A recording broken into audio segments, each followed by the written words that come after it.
Okay, everyone. So Boruto 2 Blue Vortex Chapter 33 is officially out. And as always, I'm here to give you guys my thoughts on this chapter. And based on what happens here, especially towards the end, there's definitely a lot that we do need to talk about when it comes to this chapter. So as always, how this is going to work is we're going to go over the chapter and I'm going to give you my thoughts on it as we go along. And then when we get to the end, I will give you my overall thoughts on the chapter as a whole. And there's also something else that I kind of want to talk about. And like I said, I'll save it for when we get to the end of the chapter. But now let's go over the chapter and see what happens, and I'll give you my thoughts on it as we go along. So the chapter pretty much picks up right where the previous one left off, with Mamushi having created 1,000 versions of himself, 1,000 and counting. So basically he's continuously making more and more of himself. He didn't just stop at 1,000. And then we cut to Himawari checking on Kawaki, and Kawaki is reassuring her. He's telling her that he is fine, and basically he's telling her to go check on Sarada. Now, I do actually like this because it shows that Kawaki does actually, on some level, care about, Sarada and the others, even if he, can be a little, closed off, even if he can be a little cold to other people. He does, specifically, the other members of Team 7, like Boruto, Sarada, Mitsuki, and all that. He does on some level care about them. And now at this point, he's even telling Himawari to mostly go focus on Sarada because, well, he saw what happened to her and he knows that she is definitely going to need some help. That something's going on with her to where she will need Himawari's healing ability that he knows she has because he saw her use it to heal Sarada before. And even, I think if I remember correctly, she used it to heal Boruto from his wound that he got from Jura when he sniped him with his mini tailed beast bomb, a tailed beast bomb bullet type thing. And we basically see her heal him. We see Himawari healing Sarada, and we get confirmation from her that the only thing she really did was she was able to stop the bleeding, but she doesn't know whether or not that's going to actually help her vision. Now, I personally think that Sarada's vision in her right eye is gone. That's what I personally think is going to happen. And this, again, would be pretty consistent with the Naruto story. We know, the rule when it comes to Mangekyo Sharingan use. The more you use it, the more you start to lose your vision. And Sarada was definitely overusing her Mangekyo Sharingan to the point where it literally, we were told the blood vessels basically exploded and they needed to be healed by, Himawari. So I personally think the vision in her right eye is basically gone. Like, that's what we're going to find out either in the next chapter or maybe the one after that. So I do think that after this, Sarada is going to be a little bit out for a while. Not a long while. I don't think she's going to be at least out of commission for a bit. Not for long, because obviously, based on how this chapter ends, the next one is going to involve Hidari, and she is going to be a pretty big part of it. So she's going to be back pretty soon. I'm almost positive. And then we see Mamushi and the clones are just, getting closer and closer to Ada, because of course, again, that's their goal of, consuming her. And we see them marching in front of Damon, and he's provoking them like he did in the previous chapter, obviously, to, have them direct their killing intent towards him, which he'll be able to reflect back to them if he manages to, get his hands on either one of the clones or just anyone really. He just places palms on anyone, and then any bad intent directed towards him gets reflected back. So then we cut to Koji and Inojin, and we see a very interesting conversation between these two. So Koji is essentially giving him more information on 10 directions. And he's also telling him that 4 days ago was the last time he got an update from 10 directions. So we know that since we saw Koji get the update, and now it's been about 4 days. So that there's been a 4-day time skip. So not that long since we saw that happen. But he also tells him that he hasn't really gotten any other updates since then. And he's informing him that when it comes to 10 directions, it's completely at random. He basically has no actual control over it. And so he just has to essentially wait and see if he gets any other updates just based on what's actually happening.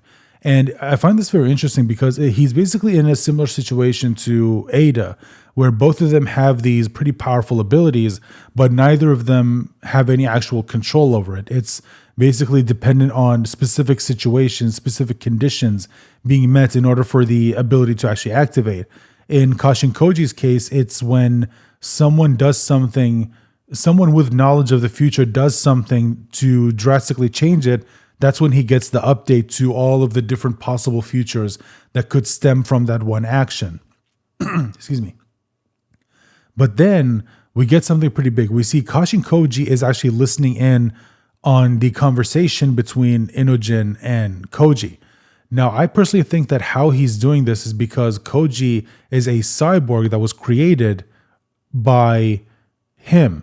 So if we remember, Koji was able to see through Kawaki's eyes, and he was able to see or listen to what Kawaki's listening to, and basically hear also what Kawaki's saying. So I'm guessing since Amado was already suspecting that Koji was a part of whatever is going on here, I'm guessing that he probably thought to at least try to check and see if he is involved, and now he's actually sure that Koji is involved, and now he knows about 10 directions, which is very interesting because, Koji is a scientist, right? And when you have a scientist who knows that there's an ability out there that lets you see every possible future, then it does make you wonder, like, what's he going to possibly do about it? Or like, is this maybe the story setting up that Amado is going to use this information, or at least try to use this information to his advantage, specifically when it comes to bringing back his daughter? And then we cut back to Inojin and Koji, and Inojin is basically wondering, like, okay, well, what's the point of knowing the future if you are still like essentially operating in the dark? Like, what's the point of it? And basically Koji reminds him, and essentially us, the readers, that this is why you have to be careful when it comes to revealing information about the future to people, because once more people know about the future, then it immediately starts to change, because people originally were never supposed to know about what's going to happen. But now that they know, that's already changing the future, and it's already going to cause different things to actually happen. Then we cut back to the battlefield, and we see Damon and we see Boruto just continuing to destroy the clones. We see there's just a mountain of corpses around Ada, and she can't handle it. Something about, the stench from the corpses, which again, kind of understandable.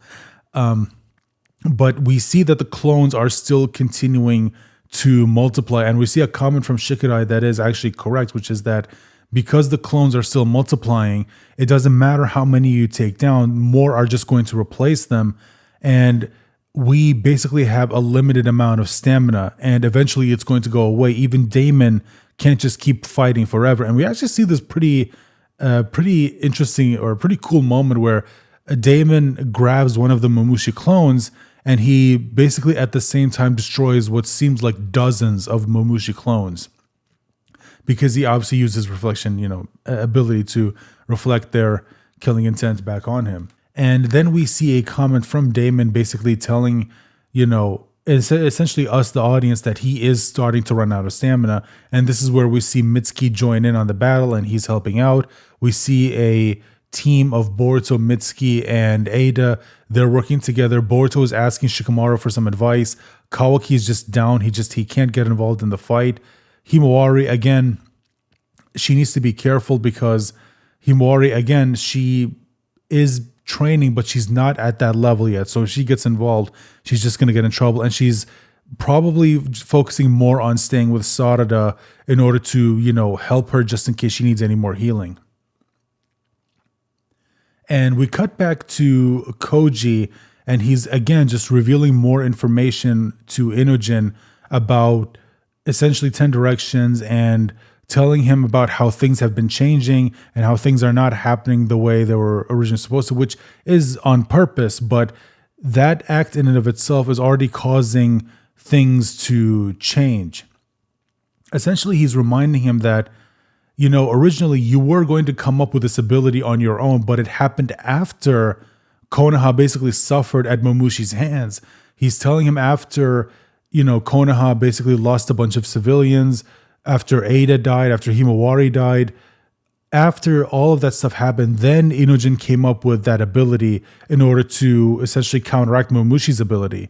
But now, because he knows about it beforehand, before that even happened, now the threat of Mamushi is not as big as it would have been. And he's even asking him, like, hey, doesn't it seem like Mamushi is a little too easy to deal with? And haven't you noticed that Ada and Himawari are still alive? And he's basically telling him that all of those things are essentially proof that things are different because of what actually happened. And he's essentially leading him to this answer that his new jutsu is going to be pretty important. And Inojin at first doesn't get it. He's asking like, okay, well, what's the point of learning this if it's just going to lead to bad things happen? But then we see the moment click in Inojin's head about what the purpose of Inojin learning this new jutsu is. Now, here's where we see that Koji already saw that there were timelines where Inojin already came to this conclusion. Now, I'm guessing this in the timelines that he saw, Inojin came to this conclusion after all this stuff happened, but now he's telling him beforehand about what he needs to do in order to deal with Mamushi. But then we cut back to we cut back to Amado, and we hear him thinking about his previous theory about how even though each of the clones can act independently and think for themselves, there's still one thing that connects them all, one singular consciousness. And then we cut back to Inojin, and we see him sharing this look with Koji, and he realizes what Koji is essentially trying to tell him. And he's reminding him again that the future has changed. It's not the same as it would have been. And he's basically telling him that there are specific measures that you have to take in order to win. And he's looking at Inojin and he's telling him that, yeah, based on what I'm seeing from you, you already know what I'm going to say. I don't even need to tell you. Now, this to me is very interesting. So we got to talk about this for a minute. Now, if you go back to the beginning of this arc, like back to when all this started, from Koji bringing Inojin in to telling him about, his ability that he was going to learn, to constantly bringing up people like Ada, constantly bringing up people like Himawari, specifically Konoha and the villagers, you realize that all of that was Koji planning things to have it all basically lead to this moment in particular. He basically, in a way, kind of orchestrated all of this to having this moment where Inojin comes to the conclusion that he came to in order for him to do what he ends up doing later on in the chapter. And even telling him that, in multiple timelines, you already came up with this conclusion yourself. And except now you have the opportunity to use this before all the bad stuff happens. So basically, if you remember a conversation between Koji and Inojin before, Koji was telling him that the reason why you have to be careful about telling someone the future, for example, if I had told you that during your encounter with Jura, you were going to basically sacrifice yourself to allow Himawari a chance to escape, would you have actually done it? If I told you that you were going to die to Jura, would you have actually done it? Or would it have caused you to have a moment of reflection or a moment to think, a moment of hesitation, and that moment would have led to something even worse happening? So now we have that moment where Koji is essentially telling him that in multiple futures, you came up with this conclusion that led to you essentially, in a way, kind of sacrificing yourself. Now he actually is telling him, except now Inojin is in a situation where he knows he's not going to hesitate because, again, Koji's been drilling it in a sense into his head, not drilling it, but subtly reminding him that, hey, if you don't do something, Himawari is going to die. Konoha is going to suffer. Multiple innocent people in Konoha are going to die. He's been slowly feeding that into his head so that when the moment comes, i.e. this moment, Inojin is not going to hesitate,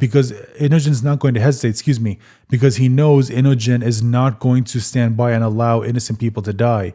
And he already knew that because when he asked him to kill Kobu, someone who was innocent, Inojin said, no, I'm not going to do that. Like, I don't care what we have to accomplish. I'm not going to kill someone who's innocent. He now knows that that's something he could use, and we see him using it here in this chapter. And we cut back to the battlefield, and we see Ada escaping with Damon on her back like before. And Damon is telling her that, look, there's just too many of them. We need to get away. But Ada's reminding him that they can fly faster than her. So she's not going to be able to outrun them or outfly them. And Boruto's behind them, giving them some cover. And we cut to Shikamaru basically realizing that the mind transmission link has been cut, and in the middle of him trying to come up with a solution. And we find out why. It's because Inojin did cut it. And we see him being reverse summoned to the battlefield, and immediately, no hesitation, just jumps right in, apologizes to Himawari, asks Shikamaru to capture one of the clones, and then uses the mind transfer jutsu to basically infiltrate one of the clones. And we do see him struggle a little bit to take full control over the Mamushi clones. So this does make you wonder if there weren't 1,000 clones, if let's say there were 50, if Inojin tried this, would he have succeeded? I personally don't think he would have. I think they do clarify in this chapter that the only reason why this worked is because Mamushi's IQ dropped so low that even Inojin, who, physically is a lot weaker than him, could still be able to take over him mentally, because Inojin is still, operating at 100% when it comes to his, mental faculties, whereas Mamushi, not so much. And yeah, we see them all stop, and everyone in the battlefield is confused. What the hell is going on here? Shikara obviously knows, that Inojin used the mind transfer jutsu, but they're wondering, why did this cause all of the clones to stop? And Amado basically gets confirmation of his theory that essentially the Mamushi clones, and I guess by extension the awakened Shinju themselves, are all operating under one hive mind. Essentially, because remember, this was stated to be the case by Jura in chapter 5 of Tubular Vortex, where he does confirm that even though we all have our own identities, we are all still one singular Ten Tails. And we're basically seeing that with Mamushi. And this is where we see Inojin using, again, one of the Mamushi clones. He screams at Damon to get his attention. And because Damon is holding on to Ada, basically he's got both his palms on her, holding onto her shoulders. He thinks, I'm going to destroy both your eyes, which of course gets reflected back at him. And we also see Inojin's eyes get destroyed. Because remember, how the mind transfer jutsu works is whatever happens to the body you're controlling, it gets reflected back at your original body, which I do find this very interesting that you're seeing this similarities of reflection between both these abilities. Damon reflects back whatever gets directed at him, and Inojin is using an ability to where he is having something bad happen to him, but that also gets reflected back at him. So yeah, we see both his eyes get destroyed basically. Himawari immediately tries to heal him. Now, let's talk about this for a minute. I've seen some people say that this means Inojin's dead, or maybe he just lost both his eyes. I personally don't know. I think it would be a little bit more impactful if he did die, but I personally don't know. I don't know if they're going to go there. I could be wrong, but it would continue this theme that we've been seeing so far. That we saw it with the Mamushi and, not Mamushi, the Ryo and Matsuri, the Ryo and Matsuri fight where Yodo died. And now it could be a case where Inojin died, and maybe in the next fight against Hidari, maybe it means that, someone else is going to die, that every time they try to take on an awakened Shinju, one of them is going to die. So we find out that in the original timelines that Koji saw, it's possible that Konohamaru was going to die, but Boruto stopped it. We know Yodo died. And in this one, we know Himawari and Ada were supposed to die, but now they didn't. So it means that Inojin died. Possibly he died in their stead. Now, again, of course, we'll see if it gets determined that he did die or not. We'll find out. But yeah, the Mamushi clones are defeated. The Mamushi threat has been neutralized, and we see the Thorn Soul start to reform. I've got some stuff I want to say about this, but like I said, at the beginning of the video, I will save that for once we get done, which isn't that long. Like, we are basically close to the end of the chapter. Actually, right at the end. And we see Boruto grab the Thorn Soul, bulb, and Kawaki's asking him, what are you going to do? What are you going to do with it? And Boruto says, well, I'm not really going to let it rot away. And we cut back to the Ten Tails dimension where we see Bug in the tree, but we also see a claw mark with code looking through it. So basically setting up that Boruto is going to use it to essentially, release Bug, or at least that's what he's going to try to do. Now, whether he's actually successful or not, we don't know. And obviously this is setting up for Code to be involved. So for all the people who wanted Code to, be brought back into the story, it seems like that's what's going to happen. Now, whether he's actually going to confront Boruto, I don't know. I don't think so, because I think he knows he can't fight against Boruto. Like, Boruto's just too strong for him to deal with. But I'm guessing he's going to use this to eavesdrop on Boruto to find out, where his co-conspirators, whom we know is Koji. So yeah, that's where we get to the end of the chapter. Now, just real quick, overall, I think that the chapter writing wise is okay. I don't think there's anything like egregious, not or anything just outright bad. I think it was pretty well written. Overall, it's an okay chapter. Now, I did say that I had some stuff that I want to talk about, and the thing is, this is where I'm going to sort of set aside the review aspect of the video or the review aspect of, what I do here, and more so talk about like what my own kind of personal thoughts on what we just got here is. All right. Now, if you're not interested really in that, I guess you could just skip ahead to, I'll try to do the whole chapter thing where I'll put this in its own specific section and you could just skip to whatever the next part is, like whether it's the outro or maybe, who knows, maybe this is just the end of the video. So yeah, here's the thing. Okay. So the Mamushi thread is over. So this is now our third Shinju that we've seen them fight. And, the first one, or the third technically awakened Shinju, in a sense, arc that we have. So the first one was when Jura and Hidari went to Konoha. We had, the Hidari fight. Then we had the fight against Ryo and Matsuri. And now we had the fight with Mamushi. Here's the thing. While overall, again, from a writing perspective, this isn't bad. I personally am not a fan of some of the decisions made in this chapter or how the story ended, because, like I said, again, this is the third time we've seen the Shinju go after their target, and this is the third time in a row we've seen them fail. And the thing about it is, like, for a while now, one of my biggest issues with the story so far is I don't think that they fully are capitalizing on what they actually have here with the awakened Shinju, specifically when it comes to making them feel like a threat that they have been talking about since the beginning. Okay, remember, when they were first introduced, we were constantly told that these things are a threat, that we need to be careful, and it's just so far we haven't gotten anything from them that made them feel like an actual threat. Like, I've never once actually, okay, no, that's not entirely true.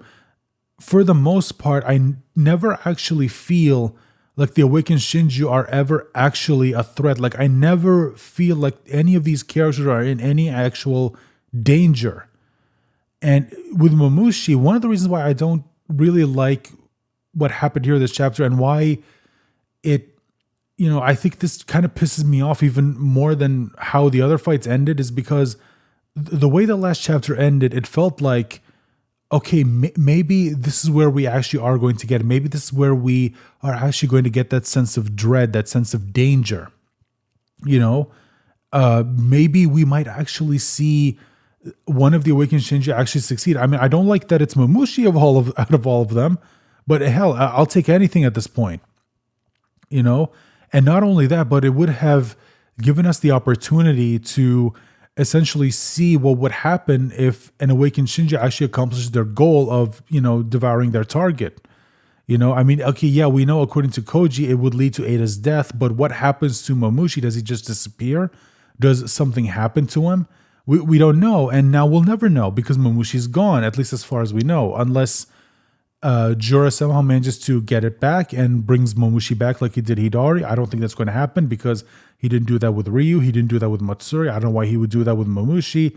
He did that with Hidari for some reason, but doesn't seem to care about the others for, again, whatever reason. Maybe we'll find out soon enough. I don't know. But yeah, now it's like I am convinced that we are never going to see what happens when a Shinju actually accomplishes their goal of eating their target. Because who among the awakened Shinjus left? It's just Hidari now. It's just Hidari and Jura. And Hidari's target is Sarada. We already know that's not going to happen. All right, Ikimoto is not going to do something like kill off Sarada. I would be shocked if he actually did that, if he actually crossed that line. I don't think that's going to happen because we're not in that type of story. This is not the type of story where it's like, Jujutsu Kaisen, where it feels like, any character could die at any moment. Not going to say anything else. But yeah, so we already know nothing's going to happen. So we already know Hidari is going to fail, obviously, because, Hidari has to get taken down for Sasuke to be brought back into the story. And Sarada, like nothing's going to happen to her. Nothing. We already know he's not going to succeed in devouring her. It's not going to happen because we know, again, according to Koji, that if a Shinju accomplishes their goal, if they devour their target dies. Sarada's not going to die. We already know that, again. So it's just not going to happen. And now I'm just wondering, like, okay, so you set this whole thing up, and instead of actually seeing it, you just talk about it, and it's just something that you're never going to show us. And I think that's honestly kind of, it to me just feels kind of cheap. Like, why talk about it so much if you're not actually going to show us what happens? It's like, okay, think about it like this, all right? This arc has been, I've seen some people compare this arc to the Artificial Humans arc in Dragon Ball, right? And we know Ikimoto is a big fan of Dragon Ball, understandable. And he's also mentioned that Dragon Ball is like one of his inspirations for the story. And if you read the story, if you read Boruto, you can very clearly see the inspirations from Dragon Ball. It's very obvious, And it's just, imagine if when Cell was introduced, right? When Cell was introduced, we got told what his goal was, which is to absorb 17 and 18, right? That's the goal, right? And now imagine if in the Artificial Humans arc, we never see Cell accomplish his goal. We never see it. His goal of achieving his perfect body, right? And he needs to do that by absorbing 17 and 18. Now imagine if that never happens in Dragon Ball. Imagine if he doesn't absorb 17, doesn't absorb 18, never accomplishes his goal of it, never gaining his perfect body, or his perfect form, and that's it. And then he just gets taken down. And I just, like, imagine how unsatisfying that would have been. We wouldn't have gotten the story we got with Dragon Ball if that's the direction that Toriyama went when he was writing, the Artificial Humans arc, or when he introduced Cell, at least specifically, because we know, again, that Toriyama did kind of change a lot of things, as the story went on, mostly because of the advice of his editors. But yeah, just imagine if that's what we got instead. It feels like there's so much more that this arc could have been than what it is now. And it just, I'm at a point where this just feels so, like, in a sense, kind of unfulfilling. Like, I'm not really satisfied with what I'm getting. Again, even though I do acknowledge that writing-wise, it's not bad. Like, there is writing here. I'm not going to pretend there isn't. But this just, what we're getting is just, to me, so unsatisfying. Like, it just feels so, I don't know, kind of basic. You know what I mean? Like, it feels like just like I don't know, like, you're not doing what you could be doing with this story. That's personally like how it feels to me. And it's kind of why I haven't really been as into the story as I think I could have been if maybe they just made different decisions as they were writing the story. Now, again, I know it's easy to say, I understand, I do, but that's just, again, I'm kind of, explaining to you, like, this is just personally how I'm feeling at the moment, right? it's kind of how I like to do these videos, where I'm just giving you guys, my thoughts off the top of my head, not really, scripting any of this. Yeah, maybe that's a mistake. I don't know. But that's just kind of, what I'm personally feeling right now when it comes to this, with this arc, or just this entire story with Jorah and the Shinju. Just, it feels like we could have gotten something so much more than what we're getting now. Look, I understand that I'm probably in the minority here. I understand that most people are really liking it, and that's fine. If you do, I'm so happy for you. I personally, I'm just like, I'm not really satisfied with what we're getting, or what I'm currently being given with this. All right, that's just me. Anyway, so let's just go ahead and end that section of the video. Let's get back to, the actual review, the actual review part of the video. But yeah, I mean, like I said, overall the writing is, okay, nothing bad, nothing egregious. I think it's pretty good. Again, writing wise, everything makes sense. Like, there's payoff to things that were set up in previous chapters. Talked about them, earlier. And overall, yeah, it's an okay chapter. But anyway, I'm gonna go ahead and end this video. Let me know what you guys think in the comment section down below. And if you enjoyed this video, thank you so much, especially if you've watched it, through that specific section of the video. If you enjoyed this video, remember to like, share, and subscribe, and I'll talk to you guys soon. Bye for now.